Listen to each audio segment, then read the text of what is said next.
বর্ধমান জেলা পুলিশের পক্ষ থেকে বর্ধমানের কার্জন গেটে বসানো হলো ইমার্জেন্সি হেল্পলাইন মেশিন। বর্ধমানে এই প্রথম এই যন্ত্র বসানো হলো, যে যন্ত্রটির বোতাম টিপলেই জেলা পুলিশ সুপারের দপ্তরে অ্যালার্ম বাজবে। কেউ বিপদে পড়লে সাহায্য চাইলে এগিয়ে আসবে পুলিশ। এমনকি যে বোতাম টিপবে তার ছবিও দেখা যাবে কন্ট্রোল রুমে, শোনা যাবে তার কথা। এই উদ্যোগে খুশি শহরের বাসিন্দারা। এটা একটা এমার্জেন্সি হেল্পলাইন চালু করা হয়েছে।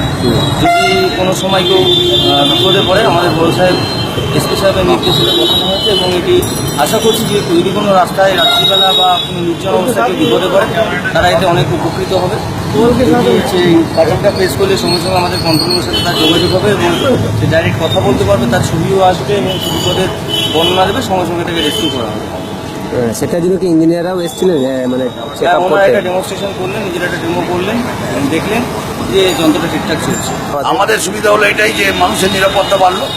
একটা মানুষ রাত্রেবেলায় বিপদে পড়লো, সে তখন আশেপাশে কোনো লোক পেল না, রাত 12টা 1টায়, তখন সেই বাটনটা টিপলেই তখন সেই যেই দুষ্কৃতী থাকুক সে কিন্তু বুঝে যাবে যে এই বাটনের খবর সেখানে চলে গেছে, অতএব সে কিন্তু নিস্তার পাবে না।